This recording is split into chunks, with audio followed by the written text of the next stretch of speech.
Yes, yes. And that's a really good point about you made about failure, and um, that it's often the fear of failure that prevents us from doing things. And I agree with you that it starts with the mindset.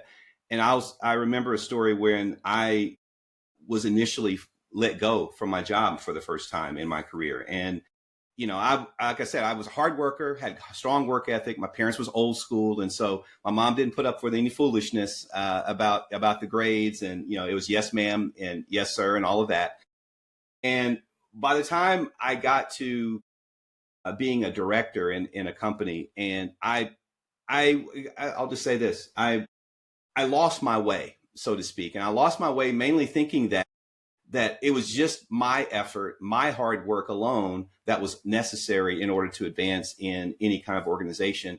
And I was disillusioned to the fact that it was more than that. I needed to build relationships. I needed to let people know who I am. And most importantly, Megan, I needed to take off the mask that I was wearing. And I was wearing the mask of trying to assimilate and be like other people. Because, like I said, I didn't come from a background that was in that environment. And so I thought the best way to be successful is to act like other people. But what that did is that tamped down my individuality, my uniqueness, my power that I bring to the table. And so I then became, well, no different than anybody else.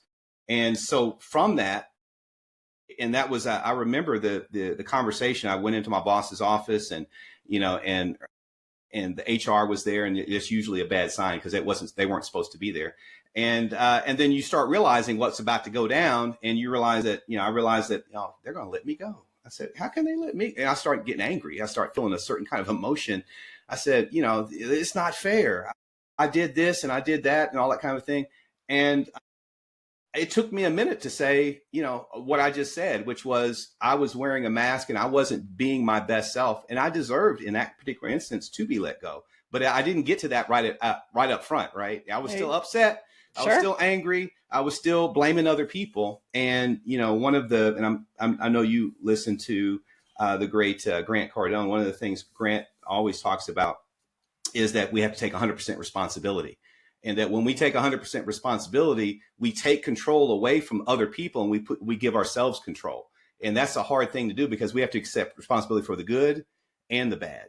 And when I started to really fully embrace that concept, that was a really turning point. But how I embraced it, it goes back to the coaching concept. I had an executive coach at that time, and they helped me work through that, and that was a key turning point. But